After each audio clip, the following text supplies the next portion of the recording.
Okay. Welcome to Alchemist Wealth Money Talks. And today we are talking about how to maximize your Social Security in 2024. Really excited to have this conversation. We work with some retired folks, and a lot of times, Social Security, how to maximize Social Security, when to take it, how does it work, is one of the areas that they ask us a lot of questions, but also an area that we see some more education would be really great. So um, for most retirees, Social Security is actually their largest asset going into retirement. It is a place that they've paid into for decades. And so strategies to maximize it, doing it well, how to understand it, and how to make sure that you get the most out of your pension or your Social Security is really important. So uh, we'll jump through and start talking through some of the questions. Before we do that, Fred, anything you want to say about Social Security or coming into this conversation? No, I think it's not very well understood. Yeah. And there's a lot to it that, people should understand that it's a big part of people's future. So I think it's a good topic, very good topic to be discussed. So, yeah. Awesome. Well, so let's dive in. Number one question, when am I eligible for Social Security? And so when a person pays into Social Security and they can decide when to take it, they are eligible starting at age 62. So once you turn 62 years old, if you're in the Social Security system, you can start pulling out your Social Security. All the way up until age 70, you can start pulling out Social Security. Now, it works just like most other pensions. Social Security is a pension that you've been paying into, where the longer you wait to turn on the income or draw your Social Security, the higher the payout amount is. And so from age 62 to your full retirement age, which is usually age 66 or age 67, from that gap, it usually goes up annually somewhere between 5 to 7%. But once you hit your full retirement age, 66, 66 and a half, 67, up till age 70, it actually goes up 8%. So you are incentivized to wait longer to take it.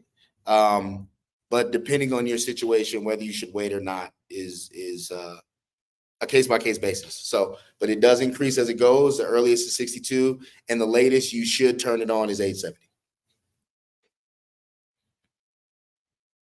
So when you think about drawing Social Security, and when I think about eligibility, is everybody eligible for Social Security? Good question. So everyone who's paid payroll taxes or have paid into the Social Security system in the United States is eligible. So what that means is usually out of your check, 6.2% is being pulled and going into Social Security. When you look at that on your statement, FICA, that's who FICA is. Usually your employer matches that. So they're putting in the same amount. So you're putting in a significant amount of money over time if you have that as payroll taxes. There are some people who are not eligible. So usually if you have a pension, I'm thinking state pension folks, so teachers, any police and fire, any state employees, and then federal, depending on what your federal is, a lot of times those folks have a pension and can access Social Security. So I'm thinking military, if you work for the federal government. Another pension side might be the state, or the city you're in, you might be a part of their pension and not a part of the federal Social Security pension. But pensions are reducing. So I would say the vast majority of folks in the United States who are working and getting paid through payroll are having Social Security taken out of their check. And that means that they're then eligible to receive it. Gotcha. Okay. What age do you encourage or recommend people to start to draw? Yeah. What age do you start? So it depends, right? I'll say this. One of the things that frames the conversation is typically Social Security breaks even at around age 81, 82. So if you start earlier at 62, it's less money, but you get it for a longer period of time. If you pull it at 70, it's more money, right? We said 5 to 7% more from age 62 to full retirement, and then 8% up until age 70. But you draw it for less years. So the math says that if you live less than age 80, 81, maybe you should start it earlier. Or if you have a life expectancy where you might have a heart condition, or you might have diabetes, or you might, in your family, folks usually die earlier. It might make sense to draw it earlier and take it for a longer period of time. Definitely if you die in your 60s and early 70s, that makes sense from a maximizing standpoint. But if you have longevity in your family, if you're decently healthy going into your 60s, and you can afford not to draw your Social Security, that's important. You have other assets to live on. Maybe you're still working and healthy and feel good and enjoy work, or earning enough to live on. Then it makes sense for you to wait until later, 66, 68, 70. Because once you get past age 80, it's all extra, right? If you live another 10 years until you're 90 years old, which is where a lot of our plans, we're running them to age 90.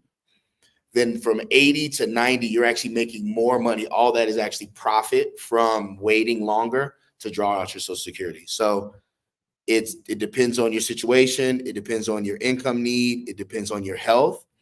It also depends on your spouse, and if you have a spouse. And so we'll talk about that a little bit later. But that it usually is a case by case basis on when's the best time to start pulling for you. Gotcha. So, and I don't explaining how much will I get? I guess that goes into at what age you should start receiving. Which are, I mean, there's a lot of different factors that go into it, because it may not make sense for everybody to wait until 67. It may not make sense for people to wait till 70. It just depends on different situations. But once you factor and think through the different situations, and I guess what goes into those situations is how much will I get? So Yeah. can you talk through that a little bit? How much do people receive from Social Security? Yeah, it does vary. And the reason it varies is because, just like most pensions, it depends on how much you earned. It depends on how much you paid in. So for the Social Security system, they take your 35 highest earning years to calculate your Social Security benefit. So, and they adjust it for inflation, right? Because making 50,000 in 1989 is different than making 50,000 in 2019. But so they adjust for inflation, but that's your base, right? Your 35 highest years.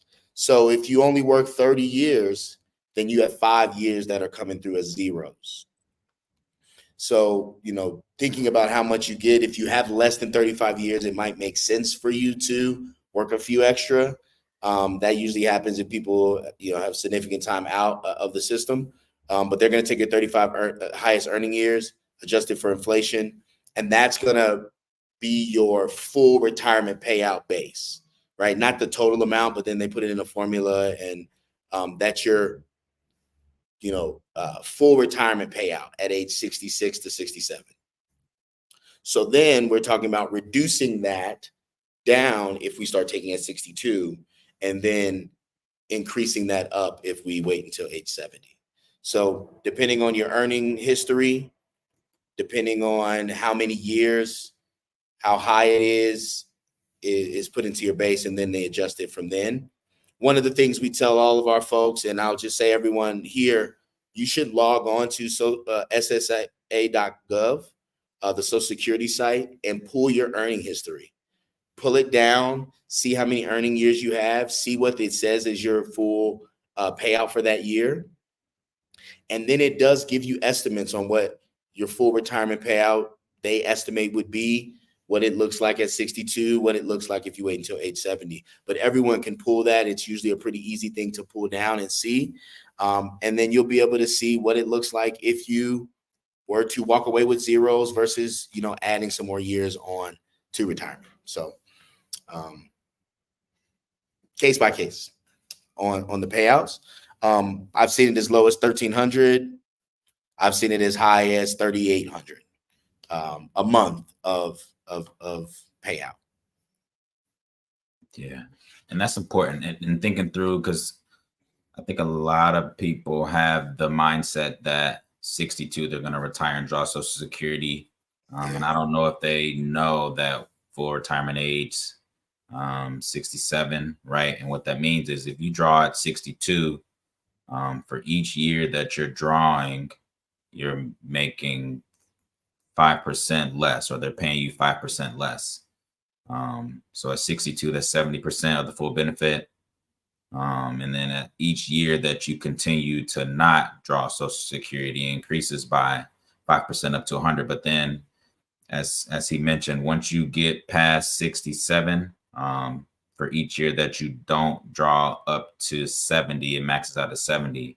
It's an additional 8% each year that they'll pay out. So, yeah, and that's good money, right? So it does pay to wait, but it's definitely case by case basis. One of the things that I remember very vividly is advising an older client. The spreadsheet said they should wait, right? So they should definitely wait. It was worth so much more. And this was earlier on in my career. And so having them not take Social Security at 62 and having them pass away in their mid 60s, right? And so as I think about how we didn't really factor in life expectancy, I wish we would have got more family information and how old his parents were, and if he had siblings, and just any physical parts of that, because maybe he would have been able to retire earlier, start drawing Social Security directly at 62, and have a higher quality life for those last years, if we would have known kind of some of those different factors. So it is a case by case idea to make sure that you're taking those things into account, and that if you're working with a financial advisor or you're getting a projection from your job in the 401k, that you're running that through somebody where you're putting a lens on of life expectancy for you and your spouse. That definitely matters. So thinking through some of the different things that matter, life expectancy, if the man or woman in your family live until 80 or 90, then you might make a different decision based on when you draw, when you don't. What are some other things to consider other than life expectancy? You should really consider your other assets, right? If you have a retirement portfolio with or a 401k, 403b, another pension, we should really consider those things. There are some strategies where you can start living on your investment portfolio earlier and not need your Social Security to delay, and then you start drawing your Social Security later because you have other accounts to live on. We should also take into account how much of your Social Security replaces your income. Ideally, the Social Security system is built for Social Security to replace about 55%, and that a portfolio or some other income replaces the other 45%. So we really need to understand, based on your expenses, how much of Social Security covers that. And the higher, the better, obviously, right? If we can have that. And if we need to wait years because it doesn't cover enough of our income, right? If it's 55% at age 67, but if you start pulling at 63, it's only 35% of your income. So we're going to need to try to replace 65% of your income with other things, and we don't have them, then that just means we might have to wait. The other thing is whether you're planning on completely retiring outright. A lot of folks are stepping down. So they're going from working high stress corporate jobs, nonprofit jobs, government jobs, where they're making 95,000 to what would it look like for me to make 50,000 for a few years? What would it look like for me to step down, work less hours, have less stress, not necessarily draw on Social Security yet, but maybe live and earn and get by on that amount. I might not be saving more money. I might let my investment account grow another 5 years, but we got to take that into account, whether you're going straight non-working cold turkey, or if you're taking a step down, working less hours, earning a little bit less money, or getting a consulting contract if you're in that space as well. What does it look like when you work as far as the ability to draw on Social Security? So you can draw on Social Security as soon as you're eligible. If you continue working, you'll have a higher taxable income usually. So there are thresholds of earning where your Social Security benefit is taxed. And there's a higher likelihood that if you are working and you are drawing Social Security, that a higher percentage of your Social Security will be taxed. So that's a factor that we need to take into account. That's one of the biggest ones, is just netting less of your Social Security benefit. The other thing that's not really Social Security, but kind of, if you continue working, is Medicare. So you can continue your own employer supplied health insurance until you stop working. So for most people, you have to take your Medicare draw at 65, but if you're working at 67, 68, and you have an employer sponsored plan and you like it, you don't have to turn on your Social Security. You can keep yours. And then once you actually step away fully or no longer have company sponsored health insurance, then you have a window where you go and apply for Social Security then, or go apply for Medicare then. So, but that is a big piece. If you're going to keep working, health insurance is a really big piece that we need to talk about as well. Gotcha. Let's see, two more pieces that we'll talk through, and they kind of blend together sometimes. Yeah. The first being the spousal benefit. Can you talk a little bit about how that works, what it looks like, all those things? Yeah. So you are eligible to receive 50% of your spouse's Social Security at full retirement age. So when you pull the statement down for your spouse, let's say if my wife had a Social Security of $4,000 a month payout at full retirement age, I could get a payout for $2,000 starting. I have to be at least 62 years old to pull it. And they have to be receiving their Social Security, but they could be pulling 4 and I could be pulling 2 just by their earning years. So that's a big deal. If there's a stay-at-home spouse or someone who has a lower of the 2 earning history according to Social Security, that my payout might be $1,200 myself, but the spousal of my spouse might be $2,000. So I'll take that one. It's very common tactic that you can start taking your spousal early. Like I just said, if it's $4,000 for them and I'm at least 62, I take $2,000. And I said before, mine is $1,300, $1,400, but it increases over time. So I can take the spousal benefit starting at 62 and then wait and let mine get higher than that by age 70 and then start taking that when I turn 70 years old. So that step up is really helpful to defer one of them if we have one that has a higher earning or one of the partners that has that's significantly older. So they're at full and you're kind of just getting 262. Spousal benefits wonderful, and I do find a lot of people misunderstand that. And we have some strategies where we're really trying to figure out what's the optimum years for each of you with your own unique full retirement payout. What's the best strategy to draw for each of you? I think that's also a big piece to consider about when to wait, when not to wait. Just factoring in both spouses' benefit and how they can work together to help make better decisions. Yeah, it's really big. It's a big factor. The spousal benefit factoring is one of the reasons why I highly recommend that a couple going through that advise with an advisor, right?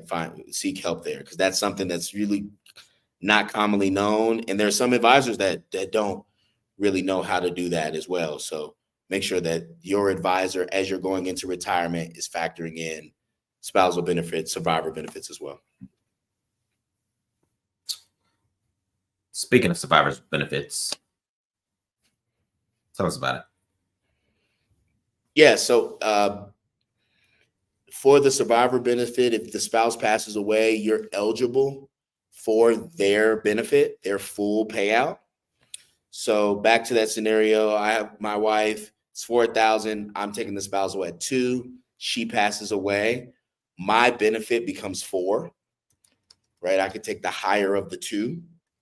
And so that becomes really important for, like we said, higher payout benefits, different gaps in age as well. The other thing is, if you're married and divorced and you were married for at least 10 years, and there's some caveats, but you can have the spousal or survivor benefit of the previous, your previous partner.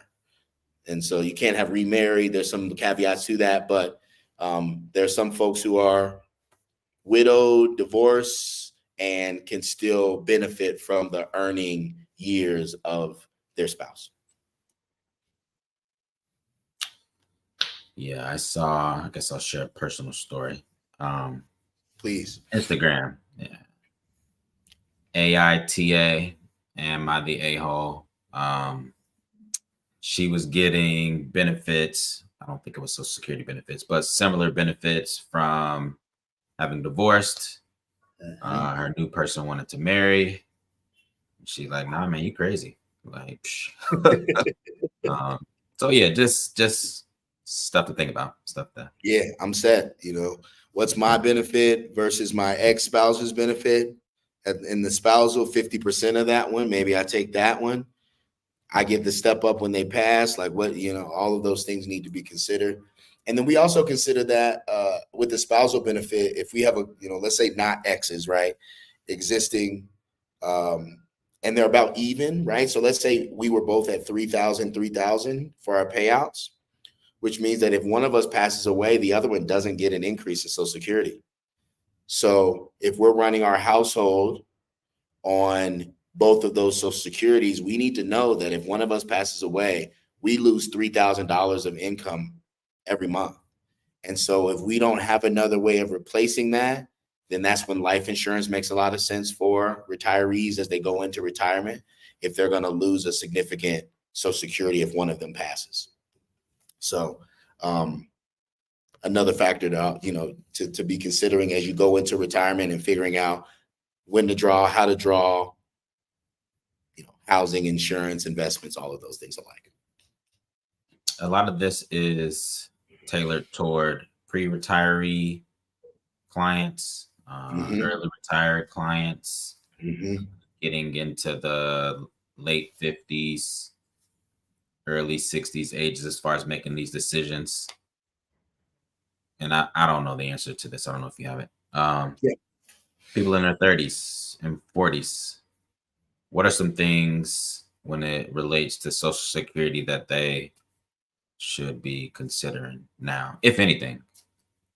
Just get your 35 years in, right? Most people are working from 20, if you go to college, so early 20s and drawing at 62. So that's 42 years, right? That most people are working. But if you are taking significant time out of the workforce, not contributing to Social Security, not paying payroll taxes, whether you're stay at home or going back to school or whatever that is, you should know that, right? Because just know that you need to get your 35 years in, right? And even if it's a part-time job at $20,000, $40,000, it's a lot bigger of a calculation than getting a zero.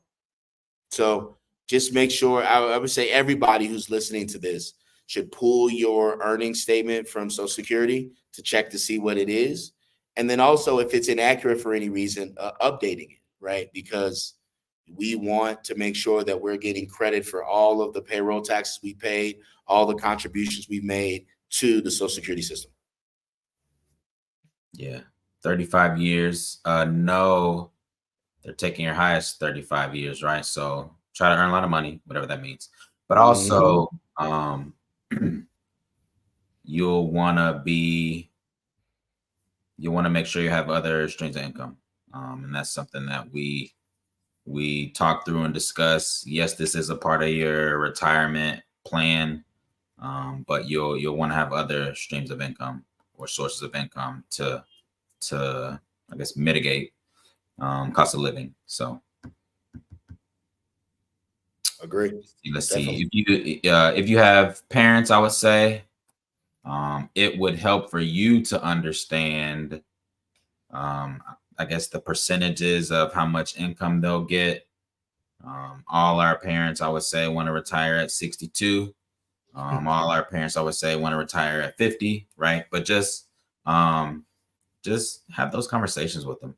Like, if you know they want to retire early, talk through it with them, make sure they understand, and make sure you understand, like, hey, at age 62, you're only receiving 70% of the benefit. What is the benefit? Have you talked to anybody about this to help you make this decision? Because some people hear, yeah, I can draw at 62, and so that's what they do. But you're missing out on money. So Yeah. And it affects you, right? You know, a lot of folks are going to be caring for their parents. A lot of folks are going to be paying for care and helping them financially as they age, which is beautiful.